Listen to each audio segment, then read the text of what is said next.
तो देखो, paper one में जो स्टैट्स का पोर्शन है, अगर हम लोग स्टैट्स के पोर्शन की बात करें पेपर वन में, तो वह पोर्शन यूनिट 5 का पार्ट है। एक क्वेश्चन यहाँ से आता है, और जो क्वेश्चन आता है वह मेजर ऑफ सेंट्रल टेंडेंसीज पे आता है, यानी मीन मीडियन मोड पर आता है। मीन मीडियन मोड में से किसी एक पार्ट से आपके पास क्वेश्चन आएगा। इसके अलावा अगर कुछ क्वेश्चन आएगा तो जो बेसिक स्टैट्स का पोर्शन होता है, जब एकदम बेसिक चीजें होती हैं, उनके बारे में आपसे पूछा जा सकता है। ठीक है। ये अगर इससे न्यूमेरिकल आता है तो ज्यादा चांस ये है कि यह यूनिट 5 में आएगा। इससे अगर कोई थ्योरेटिकल क्वेश्चन आता है तो यूनिट 2 यानी रिसर्च एप्टीट्यूड का पार्ट हो सकता है। ये ध्यान में रखिएगा, क्योंकि इसकी जो इम्पोर्टेंस है वह यूनिट 2 और यूनिट 5 दोनों में है।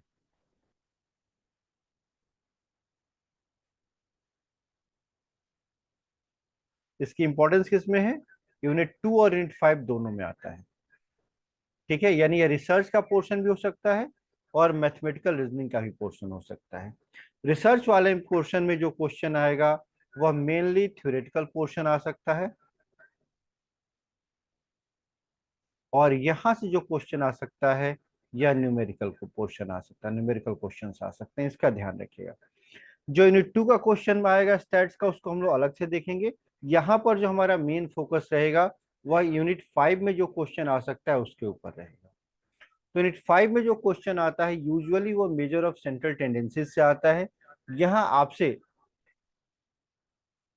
यहाँ पर आपसे केवल मीन मीडियन मोड के ऊपर ही क्वेश्चन पूछे जाते हैं। ठीक है, इसके अलावा आपसे कुछ और नहीं पूछा जाता है, ये ध्यान में रखिएगा। क्या पूछा जाता है? मीन मीडियन मोड पूछा जाता है, उसके अलावा कुछ और नहीं पूछा जाता है। तो मेन फोकस हमारा मीन मीडियन मोड के ऊपर ही रहेगा। जो मेजर ऑफ सेंट्रल टेंडेंसीज हैं, सर। वेरी गुड इवनिंग, उन्हें हम एवरेजेस भी कहते हैं। उन्हें हम क्या कहते हैं? एवरेज कहते हैं। अब एवरेज जो होते हैं वो दो तरह के होते हैं, numeric average and positional average. क्या क्या होता है? एक न्यूमेरिक एवरेज होता है, दूसरा क्या होता है? पोजिशनल एवरेज होता है। ठीक है। तो न्यूमेरिक एवरेज वैसे एवरेज हैं जो केवल न्यूमेरिकल मेथड से कैलकुलेट किए जाते हैं, और उनकी एक सर्टेन न्यूमेरिकल वैल्यू होती है। एक न्यूमेरिकल वैल्यू होने के कारण ही वो एवरेज होते हैं, इसलिए उन्हें हम न्यूमेरिकल एवरेज कहते हैं। वही पोजिशनल एवरेज ऐसे एवरेज हैं जो अपनी पोजीशन के कारण एवरेज होते हैं। ठीक है, अपने न्यूमेरिकल वैल्यू के कारण एवरेज नहीं होते हैं। वह किसके कारण एवरेज होते हैं? अपने पोजीशन के कारण एवरेज होते हैं। क्लियर है? तो मीडियन और मोड जो है वो पोजिशनल एवरेज के पार्ट है। मीडियन और मोड किसके पार्ट है? वह पोजिशनल एवरेज के पार्ट है। ठीक है, चलिए इससे हम लोग थोड़ा सा और आगे चलते हैं और देखते हैं।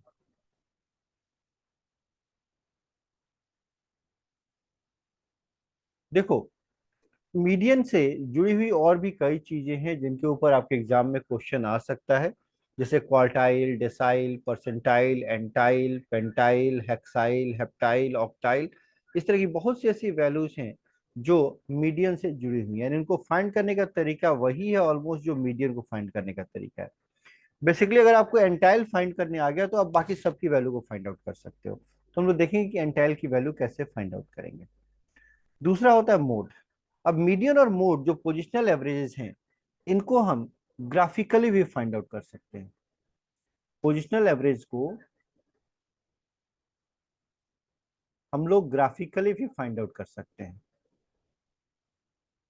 यानी ग्राफिकल मेथड से भी हम लोग फाइंड आउट कर सकते हैं। तो ग्राफिकली फाइंड करने के लिए, मीडियन को फाइंड आउट करने के लिए ओजाइव का यूज होता है, और मोड को फाइंड आउट करने के लिए हिस्टोग्राम का यूज होता है। अच्छा, हिस्टोग्राम किस तरह का डायग्राम है? 1 डायमेंशनल है, 2 डायमेंशनल है, या 3 डायमेंशनल है, ये बताइए। मोड को फाइंड आउट करने के लिए हम हिस्टोग्राम का इस्तेमाल करते हैं। देखो, हिस्टोग्राम में और बार में एक अंतर होता है। बार ग्राफ क्या होते हैं? जितने भी बार्स होते हैं उनके बीच में जगह खाली होती है, लेकिन हिस्टोग्राम में क्या होता है? जितने भी बार्स होते हैं वो एक दूसरे से जुड़े हुए होते हैं। पहली बात, यानी उनके बीच में कोई भी खाली स्पेस नहीं होता। दूसरा, हिस्टोग्राम में ऊंचाई, बार की ऊंचाई और चौड़ाई दोनों बदल सकती है, लेकिन जो हमारा बार ग्राफ होता है उसमें केवल और केवल ऊंचाई में परिवर्तन होता है, उसकी चौड़ाई में कोई परिवर्तन नहीं होता, यानी केवल उसकी हाइट बदलती है, यानी केवल उसकी लेंथ बदलती है, उसके विड्थ में कोई परिवर्तन नहीं होता। लेकिन हिस्टोग्राम में क्या होता है, उसकी लेंथ और विड्थ दोनों चीजें बदल सकती है। तो हिस्टोग्राम जो है इस मायने में एक टू डायमेंशनल डायग्राम है। कैसा डायग्राम है? टू डायमेंशनल डायग्राम है। ठीक है। तो जैसे एक हिस्टोग्राम का एग्जांपल हम लोग लेते हैं, तो एक्स एक्सिस पे मान लो हमने ले लिया क्लास इंटरवल, और वाई एक्सिस पे ले ली फ्रीक्वेंसी। ठीक है।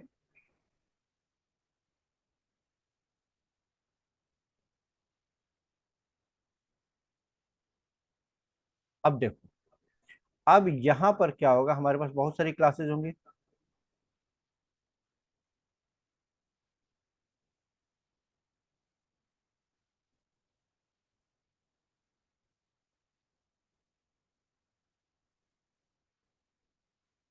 तो इन क्लासेस का जो डायग्राम बनेगा, जो बार हमारे पास बनेगा, यह बार क्या होगा, हमारा हिस्टोग्राम होगा।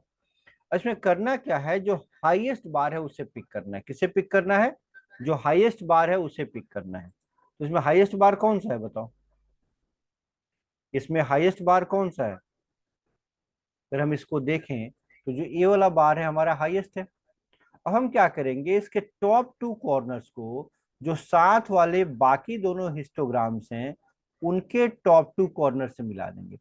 अब यह दोनों लाइन जिस पॉइंट पे कट करेंगी वह लाइन हमें क्या दे देगा? मोड। क्लियर है? तो मोड फाइंड करने का एक ग्राफिकल तरीका है। ठीक है। इसमें कोई डाउट? बताइए। जो हमारा ओजाइव होता है, ओजाइव का मतलब होता है क्यूमुलेटिव फ्रीक्वेंसी डिस्ट्रीब्यूशन कर्व।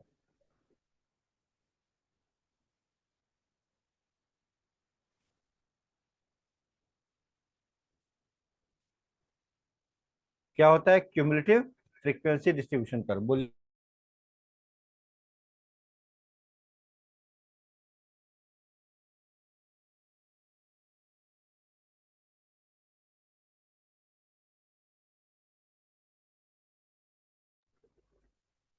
हम क्लास ले रहे हैं। पापा ये क्यों लाऊंगे? पापा ये क्यों लाऊंगे? क्या? ये क्यों लाऊंगे? उसे हिस्टोग्राम कहते हैं बेटा। हिस्टोग्राम? हिस्टोग्राम क्या कर दी? कर दिया तो देखो थोड़ा सा कर दिया।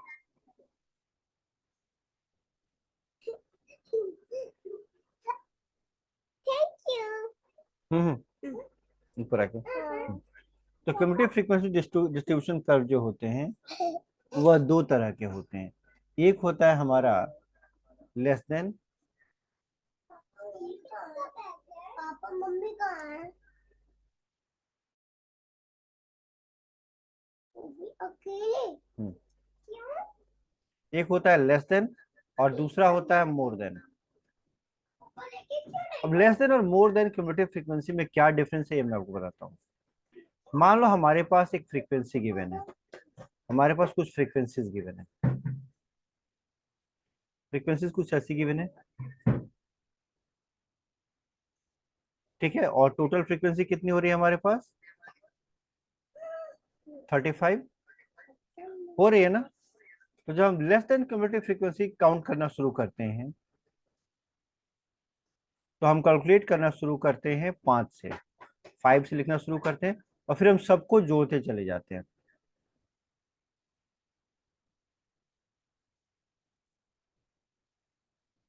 अब यह दोनों वैल्यू हमारी यानी क्यूमुलेटिव फ्रीक्वेंसी डिस्ट्रीब्यूशन कर्व की लास्ट वैल्यू और हाईएस्ट और टोटल फ्रीक्वेंसी हमारी इक्वल होनी चाहिए। मोर देन की जब हम बात करते हैं तो हम टोटल से स्टार्ट करते हैं और फिर हर एक वैल्यू को उसमें से माइनस करते जाते हैं। 35 minus 5 is 30, 30 minus 8 is 22, 22 minus 10 is 12। Clear है चीज? अब हम क्या करते हैं कि अब हम इन दोनों को एक ग्राफ पे ड्रॉ करते हैं। जो हम इन दोनों के ग्राफ पे ड्रॉ करेंगे तो हमें जो ग्राफ मिलेगा वो कुछ ऐसा मिलेगा। अब यह दोनों के दोनों ओजाइव जो हैं, जिस पॉइंट पे कट करेंगे वह पॉइंट हमारा क्या हो जाएगा, मीडियन हो जाएगा। यानी यह जो पॉइंट होगा यह हमारा क्या होगा, मीडियन हो जाएगा। क्लियर है, श्योर है? यह हमारा मोर देन और ये हमारा लेस देन ओजाइव। कोई डाउट गाइस? कोई डाउट है तो पूछो, फिर आगे बढ़ेंगे। इस पेज में कोई डाउट है तो पूछो, एक बार देख लो पेज को ध्यान से, फिर जो डाउट है पूछ लो। क्योंकि इन दोनों को हम लोग पोजीशन के बेसिस पे भी फाइंड आउट कर सकते हैं, इसलिए इन्हें हम पोजिशनल एवरेज भी कहते हैं। ठीक है, और एक बार मोड वाला दोबारा बता दीजिए। मोर वाला देखो, मोर वाला जो होता है ना, तो यह इसमें हम simply more than cumulative frequency find करने के लिए टोटल वैल्यू से स्टार्ट करते हैं और फिर जो कोरस्पॉन्डिंग फ्रीक्वेंसीज होते हैं उसे माइनस करते चले जाते हैं। टोटल फ्रीक्वेंसी हमारी कितनी है, 35। तो 35 से स्टार्ट करेंगे, अगली फ्रीक्वेंसी कितनी होगी, 35 में से 5 को माइनस कर दो, कितना आ जाएगा, 30। ठीक है, 35 में से हम क्या करेंगे, 5 को माइनस कर देंगे, कितना मिल जाएगा, 30। 30 में से फिर 8 को माइनस कर देंगे, जो इस क्लास की फ्रीक्वेंसी है 8, 8 को माइनस कर देंगे, तब कितना मिल जाएगा, 22। 22 में से फिर कितना माइनस करेंगे, जो इस क्लास की फ्रीक्वेंसी है यानी 10, तो कितना मिल जाएगा हमें, 12 लास्ट फ्रीक्वेंसी मिल जाएगी। तो 35 में हम टोटल से माइनस करना शुरू करते हैं और धीरे धीरे उसे हम नीचे की तरफ लेके आते हैं। ठीक है, क्लियर है, श्योर है गाइस?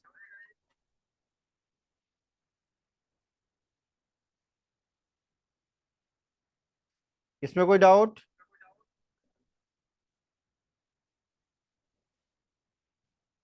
इसमें कोई डाउट? तो सर आगे चलें।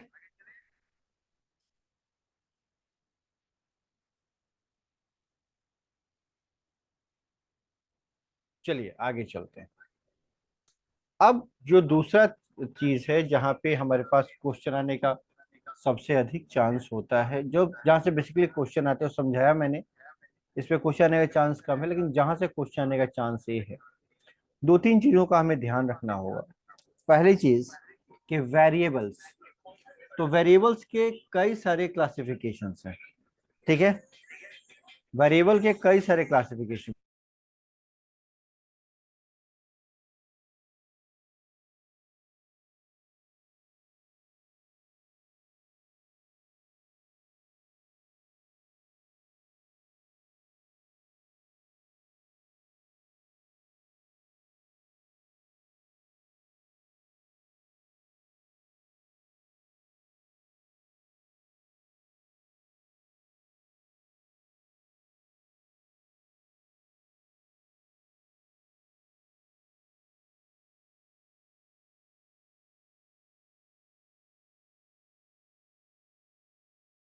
ठीक है, तो आपके पास जो क्वेश्चन आ सकते हैं हम जरा उसकी चर्चा करते हैं। सबसे पहले वेरिएबल्स की बात करते हैं। तो वेरिएबल्स जो होते हैं हमारे पास, यहाँ पर जो वेरिएबल्स हैं, वेरिएबल्स कई अलग अलग तरीके के होते हैं, लेकिन सबसे पहले हम लोग देखेंगे डिस्क्रीट एंड कॉन्टिन्यूअस वेरिएबल। ये कल ही क्लास में वैसे मैंने कराया था, लेकिन एक बार फिर से, कॉन्टिन्यूअस वेरिएबल। देखो, अगर हम एक सर्टेन एक निश्चित रेंज की बात करें, उस रेंज में अगर कोई वेरिएबल केवल कुछ वैल्यू ही ले सकता है, यानी उस वेरिएबल की केवल कुछ वैल्यू ही हो सकती है, तो उसे हम डिस्क्रीट वेरिएबल कहते हैं। जैसे number of person in a family, तो किसी भी फैमिली में कितने लोग हो सकते हैं, 1 2 3 4 5 6 7 8, या नागालैंड वाली फैमिली की बात करें तो 2000। ठीक है, इतने लोग हो सकते हैं, है ना? लेकिन क्या किसी फैमिली में 1.5 लोग हो सकते हैं? कैन अ फैमिली है 1.5 person? Is it possible? Is it possible that a family can have 2.2 person? क्या किसी परिवार में 2.2 लोग हो सकते हैं? नहीं हो सकते ना। तो हम क्या देख रहे हैं, एक सर्टेन रेंज के अंदर की स्पेसिफिक वैल्यूज ही पॉसिबल है, तो उसे हम क्या कहेंगे, डिस्क्रीट वेरिएबल। ठीक है। वही अगर हम कॉन्टिन्यूअस वेरिएबल की बात करें, तो एक सर्टेन रेंज के अंदर की अगर हर वैल्यू पॉसिबल है तो उसे हम कॉन्टिन्यूअस वेरिएबल कहते हैं। एक सर्टेन रेंज के अंदर की अगर हर वैल्यू हमारे लिए पॉसिबल है तो उसे हम क्या कहते हैं, कॉन्टिन्यूअस वेरिएबल कहते हैं। जैसे मान लो अगर मैं आपसे आपका हाइट पूछूं तो किसी का आंसर होगा 4 फीट, किसी का होगा 4.5 फीट, किसी का 4.25 फीट, समवन विल से 4.9, कोई कहेगा 5.2, कोई कहेगा 5.9। तो हम कह सकते हैं कि क्लास में मौजूद जितने भी लोग हैं उनकी हाइट 4 से 6 फीट के बीच में है। लेकिन 4 से 6 फीट के बीच की हर एक वैल्यू पॉसिबल है ना। Each and every value between 4 to 6 feet is possible for height. Height के लिए, ऊंचाई के लिए 4 से 6 फीट के बीच की हर एक वैल्यू पॉसिबल है। तो हाइट किस में आ जाएगा, हमारा कॉन्टिन्यूअस वेरिएबल में आ जाएगा। और वहीं सिमिलरली अगर हम वेट की बात करें, वजन की बात करें, वो भी किसका पार्ट हो जाएगा, कॉन्टिन्यूअस वेरिएबल का पार्ट होगा। जैसे मान लो आप एक कहीं पे अगर लोगों का वजन कर रहे हो तो किसी का 50 किलो 100 ग्राम होगा, तो किसी का 50 किलो 200 ग्राम भी हो सकता है, किसी का 70 किलो भी हो सकता है, किसी का 100 किलो भी हो सकता है। लेकिन एक सर्टेन वैल्यू से ऊपर वैल्यू नहीं जाएगी, एक सर्टेन वैल्यू से कम वैल्यू नहीं होगी। तो एक रेंज के अंदर की हर एक वैल्यू जब पॉसिबल होगी तो वैसे वेरिएबल को कॉन्टिन्यूअस वेरिएबल कहेंगे। और जब स्पेसिफिक वैल्यूज पॉसिबल होंगी तो उससे हम क्या कहेंगे, डिस्क्रीट वेरिएबल कहेंगे।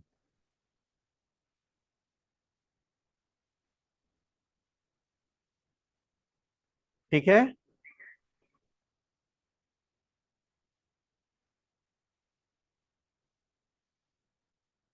अच्छा ठीक है,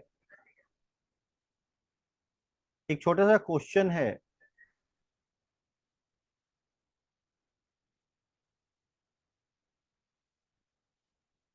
मान लो एक एग्जाम हो रहा है, जैसे जैसे आप लोगों का यूजीसी नेट का एग्जाम होता है वैसे सीएसआईआर नेट का एग्जाम होता है, तो आप लोग जानते हैं, जानते हो ना, कि सीएसआईआर नेट का भी एग्जाम होता है। तो जो हमारा सीएसआईआर नेट का एग्जाम है, अब मान लो मेरा प्रश्न यह है कि सीएसआईआर नेट के एग्जाम में, अब देखो सीएसआईआर नेट के एग्जाम में क्या होता है कि वहां पर निगेटिव मार्किंग है, या कोई भी एग्जाम ले लो जहां निगेटिव मार्किंग है, सीएसआईआर छोड़ दो, कोई भी एग्जाम पिक कर लो जहां निगेटिव मार्किंग है। ठीक है, मान लो एक क्वेश्चन के लिए 2 नंबर है, सही को सही आंसर के लिए 2 नंबर है, और गलत आंसर के लिए 0.5 का निगेटिव मार्किंग है। ठीक है। तो अगर हम बच्चों के, मान लो किसी क्लास में 100 बच्चे हैं, उन सभी बच्चों के आए गए मार्क्स की लिस्टिंग करें, तो मार्क्स, जो मार्क्स बच्चों को आए हैं, वह मार्क्स किस तरह का वेरिएबल होगा, डिस्क्रीट वेरिएबल होगा या कॉन्टिन्यूअस वेरिएबल होगा? यानी बच्चों को जो मार्क्स आए हैं वो कंटिन्यूअस वेरिएबल होगा या डिस्क्रीट वेरिएबल होगा? Sir continuous. सोच समझ के आंसर करना।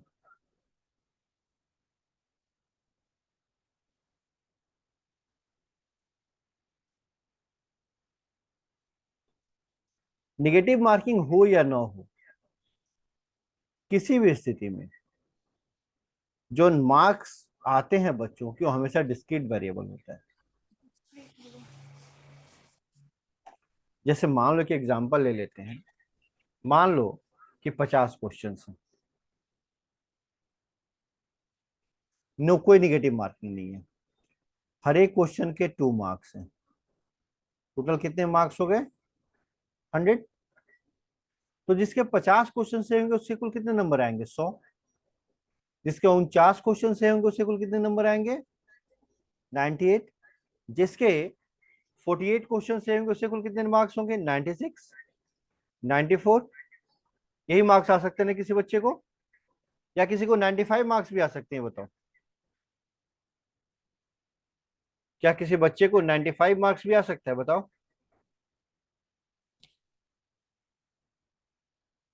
बोलो। No sir. संभव नहीं है ना किसी बच्चे को 95 मार्क्स आना। ठीक है, गुड, वैसे ही अगर निगेटिव मार्किंग हो तब क्या होगा? अगर निगेटिव मार्किंग हो तब क्या तब आ होगा? जाएंगे सर। हम्म। तब सर आ सकते हैं। नहीं, तब भी स्पेसिफिक वैल्यूज ही होंगी।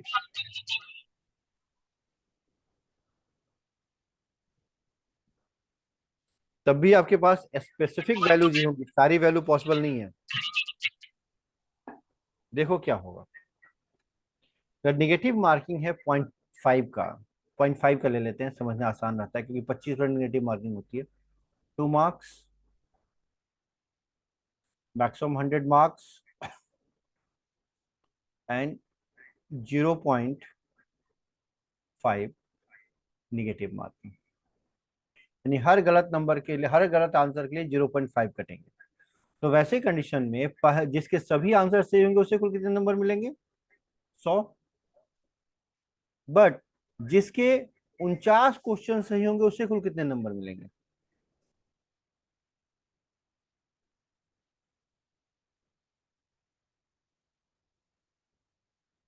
जिसके 48 क्वेश्चन होंगे उसे कुल कितने नंबर मिलेंगे?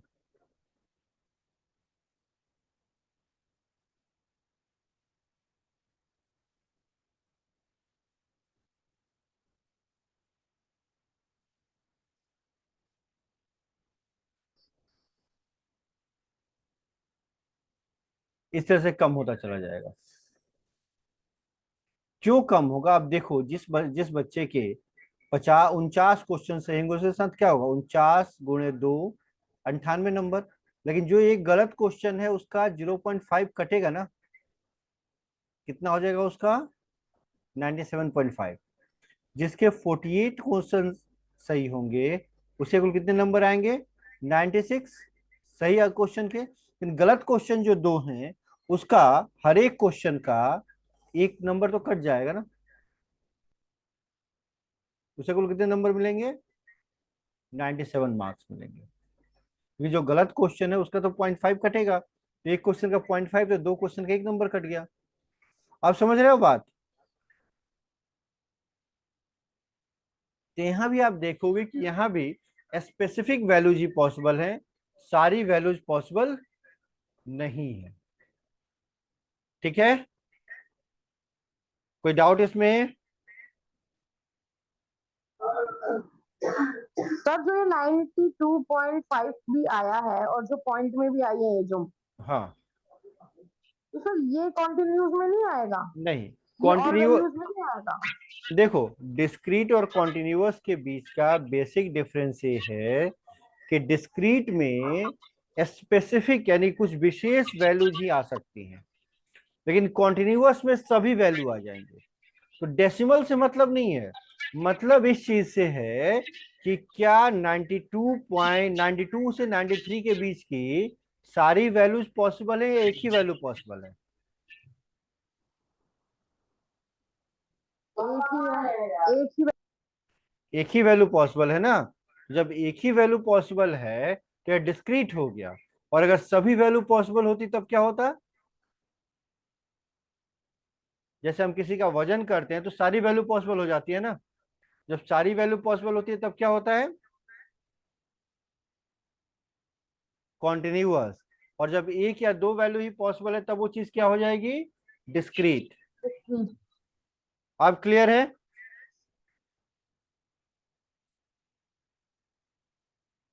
अब क्लियर है guys?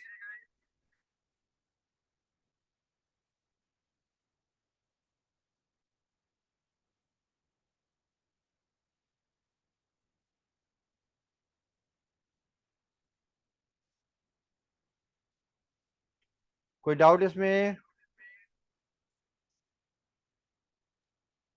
No doubt. Very good.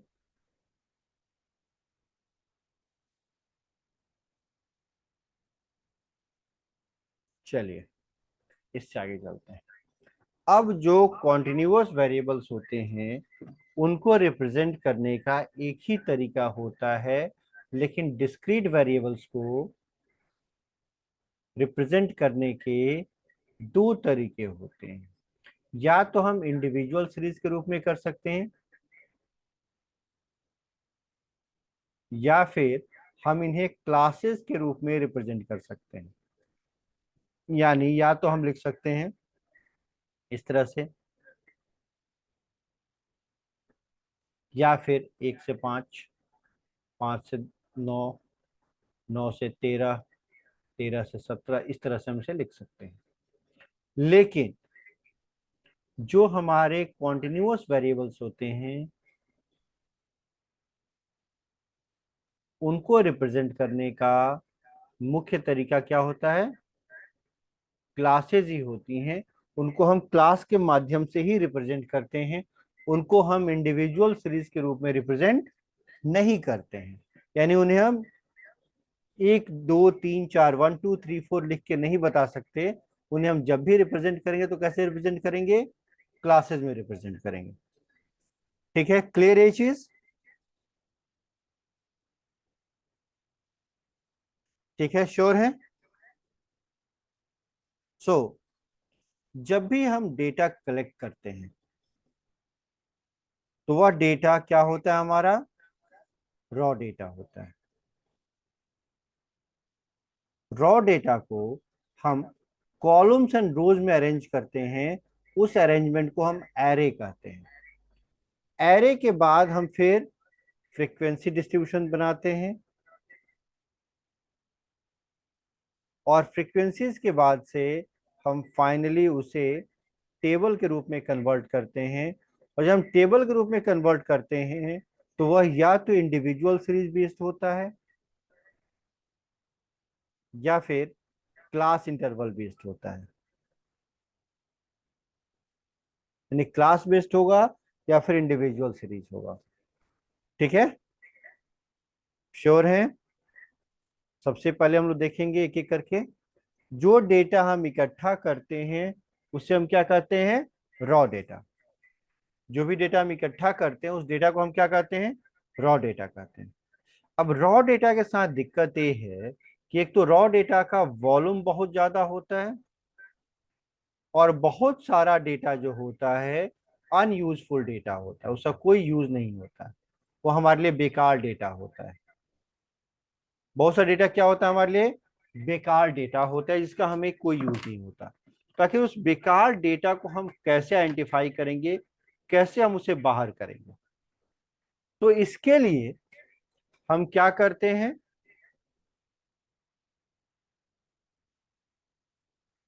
उस रॉ डेटा को यूजुअली असेंडिंग ऑर्डर में,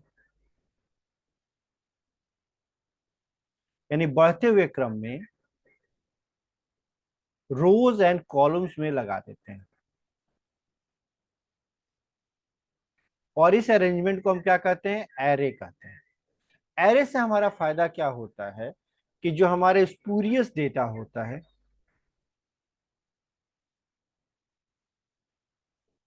या जो हमारा बेकार डेटा होता है, उसकी पहचान हम कर पाते हैं, और फिर हम उसे अपने सिस्टम से बाहर कर देते हैं।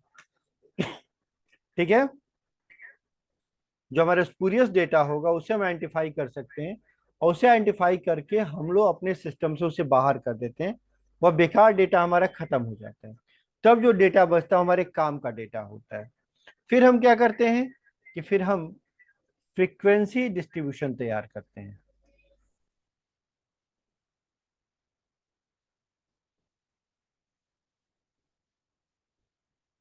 और फिर फ्रीक्वेंसी डिस्ट्रीब्यूशन के बाद हम यह तय करते हैं कि हमें जो टेबल बनाना है वो टेबल कैसा होगा। वो टेबल इंडिविजुअल सीरीज बेस्ड होगा या फिर क्लास बेस्ड होगा, क्योंकि इसी के आधार पर फ्रीक्वेंसी डिस्ट्रीब्यूशन तय किया जाता है।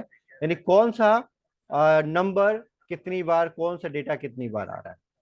जैसे मान लो कि हमारे पास एक डेटा है कुछ इस तरह का,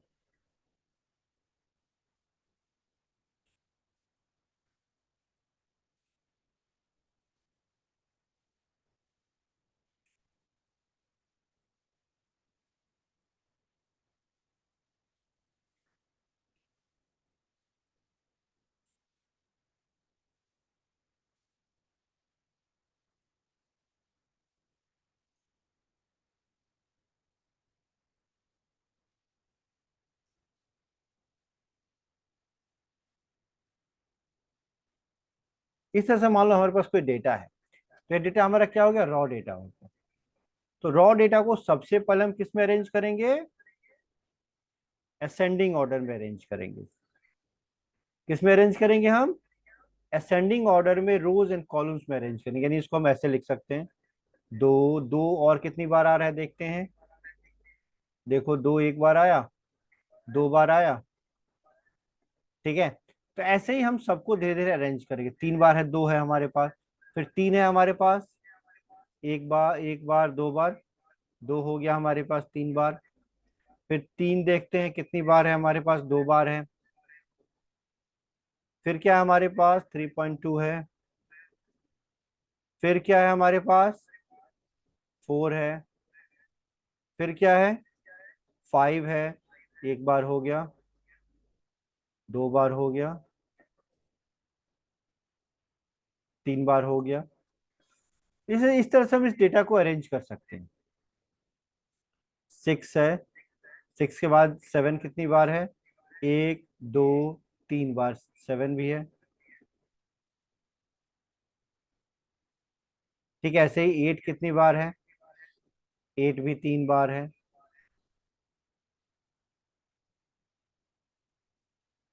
फिर 8.5 है।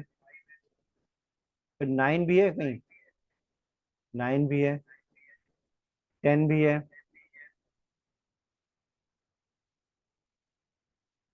11 है, एक बार 11 भी है, एक सर बार एक भी नाइन तो दो है। बार है, क्या, हाँ, नाइन दो नाइन बार है नाइन सर। नाइन दो बार है, ठीक है। तो नाइन दो बार हो गया, एक बार टेन हो गया, एक बार 11 हो गया, 12 हो गया, 13 नहीं है हमारे पास, 14 नहीं है, 15 नहीं है, 15 है। सर है, 15 है, क्या कर रहे हो, 15 है सर। हाँ 15 है, 15 है, फिर 16 है, 16 है, सॉरी 17 है, 17 है, 18 है, फिर 18 है, 19 है, फिर 19 और 20 फिर दो बार 20 हो दो गया, बार है, ठीक है। फिर 25। फिर 25। अब हम क्या करेंगे, अब जब हमारे पास एरे के फॉर्म में डेटा आ गया, इसे हम कहते हैं एरे फॉर्म। इसे कौन सा फॉर्म कहा जाता है, एरे फॉर्म कहा जाता है। तब हम क्या करते हैं कि इन सबों का हम फ्रीक्वेंसी फाइंड आउट करते हैं, किसकी फ्रीक्वेंसी कितनी है, ठीक है। तो एक कितनी बार आया हमारे पास, एक बार, एक हमारे पास कितनी बार आया है, एक बार। दो कितनी बार आया है, तीन बार। तीन कितनी बार आया है, दो बार। 3.2 कितनी बार आया है, एक बार। फोर एक बार, फाइव तीन टाइम्स। और इस तरह से बाकी सारी वैल्यूज की फ्रीक्वेंसी हमारे पास आ जाएगी। एक तो हमारा यही फॉर्म हो गया टेबल का। जब जब हम इसी फॉर्म में टेबल को रहने देंगे, तो इसे कहेंगे हम इंडिविजुअल सीरीज। इसे हम क्या कहेंगे, individual series frequency distribution. Clear है, कोई डाउट इसमें। दूसरा ये हो सकता है कि हम क्या करें, कि हम यहां से लिखें 0 to 2, 2 to 4, 4 to 6, इस तरह से। सो 0 से 2 के बीच में केवल एक एक एक नंबर एक बार आ रहा है। 2 से 4 के बीच में हमारे पास टू तीन बार आ रहा है, तीन दो बार आ रहा है, 3.2 एक बार आ रहा है। कुल छह, सिक्स फ्रिक्वेंसीज हैं। 4 से 6 के बीच में फिर हम कैलकुलेट कर सकते हैं। तो 4 और 6 के बीच में 4 और 5 आता है, कुल चार फ्रिक्वेंसी। जैसे हम बाकी सारी क्लासेस की फ्रिक्वेंसी नोट डाउन कर सकते हैं। क्लियर है। तो या तो हम यह फॉर्मेट यूज कर सकते हैं, या फिर हम यह फॉर्मेट यूज कर सकते हैं। आपके एग्जाम में जो ज्यादा चांस है वह है इस फॉर्मेट पे क्वेश्चन आने का। क्लियर है सबको। यानी आपके एग्जाम में जो ज्यादा चांस है वह इंडिविजुअल सीरीज के ऊपर क्वेश्चन आने का ज्यादा चांस है, क्लासेस के ऊपर क्वेश्चन आने का उतना चांस नहीं है। श्योर है, कोई डाउट गाइस,